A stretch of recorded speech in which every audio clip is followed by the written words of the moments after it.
হবে অম্লটা কি, ঠিক না? তাহলে অম্লটা কি বলো তো তুমি। আসসালামু আলাইকুম স্টুডেন্ট। ওয়ালাইকুম আসসালাম। কেমন আছো সবাই? আলহামদুলিল্লাহ। কথা করছো সবাই তো? জি স্যার।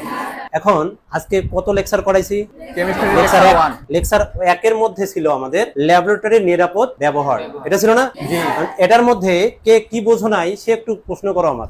স্যার হ্যাঁ, অম্লের ক্ষারকত্ব সম্পর্কে একটু জানতে চাই। অম্লের ক্ষারকত্ব। ওকে, তাহলে বললো অম্লের ক্ষারকত্ব। ওকে, ওয়েল ডান। এখন অম্লের ক্ষারকত্ব কি সেটা একটু বলা, সেটা বলার আগে আমাকে জানতে হবে অম্লটা কি, ঠিক না? তাহলে অম্লটা কি বলো তো তুমি। যে যৌগ বা মূলক কি করে H+ আয়ন দান করে দেয় তাকে কি বলা হয়? অম্ল বা অ্যাসিড, ঠিক না? তাহলে অম্লের ক্ষারকত্ব হচ্ছে অম্ল বা অ্যাসিড দ্বারা ক্ষার বা ক্ষারককে প্রশমিত করার প্রক্রিয়া, সেটাকে বলা হয় অম্লের ক্ষারকত্ব। কথা কি বোঝা গেল? জি স্যার। আবার বলো, কথা কি বোঝা গেছে? জি স্যার। ক্লিয়ার? জি স্যার। এখন উদাহরণে আসি। অম্লের ক্ষারকত্ব কয়টা আছে? তিনটা। কি কি? এক ক্ষারকীয় অ্যাসিড, দ্বিক্ষারকীয় অ্যাসিড, আর একটা কি ত্রিক্ষারকীয় অ্যাসিড। কথা কি ক্লিয়ার? এখন এক ক্ষারকীয় অ্যাসিড গুলা কোনগুলা সেটা একটু আমি বলে দেই, এবং এই অম্লের ক্ষারকত্ব কিভাবে নির্ণয় করতে হয় সেটা আমি একটু বলে দিচ্ছি। কথা ক্লিয়ার? ধরে নাও এইটার নাম কি, এটার নাম তারপর HCl, এটার নাম কি হাইড্রোক্লোরিক অ্যাসিড, তাই না? এটা বিক্রিয়া করলে কি হয় সবাই জানি আমরা, সোডিয়াম ক্লোরাইড প্লাস পানি উৎপন্ন হয়। কথা ক্লিয়ার? এবার শিখবো স্যার এই অম্লের ক্ষারকত্ব যে এক, এটা আমি কিভাবে বুঝবো এটা কত অম্ল বলছি আমি? 1 অম্লীয়, ঠিক না? এই অ্যাসিডের যে ক্ষারকত্ব 1 সেটা কিভাবে শিখবো, এর মাধ্যমেই শিখতে পারবো আমরা। খেয়াল করেন, বলতো সহগ প্রথম কাজ কি? সহগ সমীকৃত করতে হবে, অর্থাৎ সহগ দেখতে হবে, মানে ব্যালেন্স করতে হবে। কথা ক্লিয়ার কিনা? সোডিয়ামে কত আছে এখানে? সোডিয়াম কত আছে এখানে? মিলছে? অক্সিজেন কত আছে এখানে? অক্সিজেন কত আছে? মিলে গেছে। হাইড্রোজেন কটা? হাইড্রোজেন কটা? সবগুলো মিলে গেছে কিনা? কথা কি ক্লিয়ার? জি স্যার। এবার যদি মিলে যায় এর সামনে কত আছে বলো? তাহলে আমাকে বলা হয়েছে অম্লের ক্ষারকত্ব, তাই না? তার মানে এই অ্যাসিডটার ক্ষারকত্ব বলা হয়েছে আমার।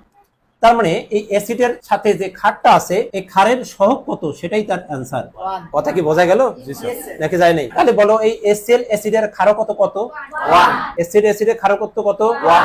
জোরে বলতে হবে 1। কথা কি ক্লিয়ার বোঝা গেছে? যদি দ্বিক্ষারকীয় বলি সেক্ষেত্রে কি হবে একটু খেয়াল করি। দ্বিক্ষারকীয় গুলোর মধ্যে কি কি হতে পারে, যেমন sodium hydroxide plus sulphuric acid. তাহলে এক ক্ষারকীয় শিখাইলাম, কিন্তু এবার কোন ক্ষারকীয়? দ্বিক্ষারকীয়। দ্বিক্ষারকীয় কোনটা সেটা একটু দেখার চেষ্টা করি। বলো এটা কি? সোডিয়াম সালফেট প্লাস পানি, রাইট? এবার এটা কি করতে হবে? ব্যালেন্স করতে হবে, অর্থাৎ সমতা করতে হবে। সমতা কিভাবে করব? সোডিয়াম কয়টা আছে? এখানে কটা? 2টা। তাহলে এখানে 2 দিলে হচ্ছে। কথা ক্লিয়ার? অক্সিজেন কটা হয়েছে? 2টা। এই যে একটা, এই 2টা হয়েছে, ঠিক না? এখানে অক্সিজেন কটা? 1টি। 2 দিয়ে দেই। হাইড্রোজেন কটা হয়েছে? 4টা। এখানে হাইড্রোজেন কটা হয়েছে? 2টা। এই যে 2টা, এই যে 2টা, তাহলে মোট কটা হয়েছে? 4টা। কথা কি ক্লিয়ার বোঝা গেছে নাকি যায় নাই? বোঝা গেল? এবার আসেন, এই সালফিউরিক অ্যাসিডের যদি তোমাকে বলা হয় ক্ষারকত্ব কত, এর সহগ যেটা সেটাই তার আনসার। তাহলে এই সালফিউরিক অ্যাসিডের ক্ষারকত্ব কত? 2। সিম্পল। কথা কি ক্লিয়ার? জি স্যার। তাহলে সালফিউরিক অ্যাসিডের ক্ষারকত্ব হচ্ছে 2। বোঝা গেছে কথা? জি স্যার। আরো বুঝাইতে হবে? Well done. ঠিক আছে, তারপর আরেকজন বলো কোন প্রশ্নটা কি কি বোঝো নাই সেটা একটু বলো। প্রাইমারি স্ট্যান্ডার্ড পদার্থ। ও প্রাইমারি স্ট্যান্ডার্ড পদার্থ কি সেটা একটু বলো তো। বায়ুর সংস্পর্শে কি করে? বিক্রিয়া করে না। কথা ক্লিয়ার? এখন প্রাইমারি স্ট্যান্ডার্ড পদার্থ বায়ুর সংস্পর্শে যে বিক্রিয়া করে না সেটা, অর্থাৎ উদাহরণগুলো খুব ইম্পর্টেন্ট এখানকার। কোনগুলো ইম্পর্টেন্ট? উদাহরণগুলো খুবই ইম্পর্টেন্ট। প্রাইমারি স্ট্যান্ডার্ড পদার্থ উদাহরণ কয়েকটা আমরা শিখি নেই। যে সকল কি মৌল বা যৌগের সাথে কি থাকবে? কার্বন ঘটিত মৌল বা যৌগগুলো হচ্ছে প্রাইমারি স্ট্যান্ডার্ড পদার্থ। কথা কি ক্লিয়ার? যেমন এইটা, এটার নাম কি? C2H2O4। C2H2O4, ঠিক আছে? কথা কি বোঝা গেছে? তাহলে এটার নাম কি? Oxalic acid. Na2CO3, এটা আছে কিনা? তাহলে ওটার নাম কি? সোডিয়াম কার্বনেট আছে। তার মানে কার্বন ঘটিত যেগুলো থাকবে সেগুলো হচ্ছে কি? প্রাইমারি স্ট্যান্ডার্ড পদার্থ। ব্যতিক্রম কোনটা?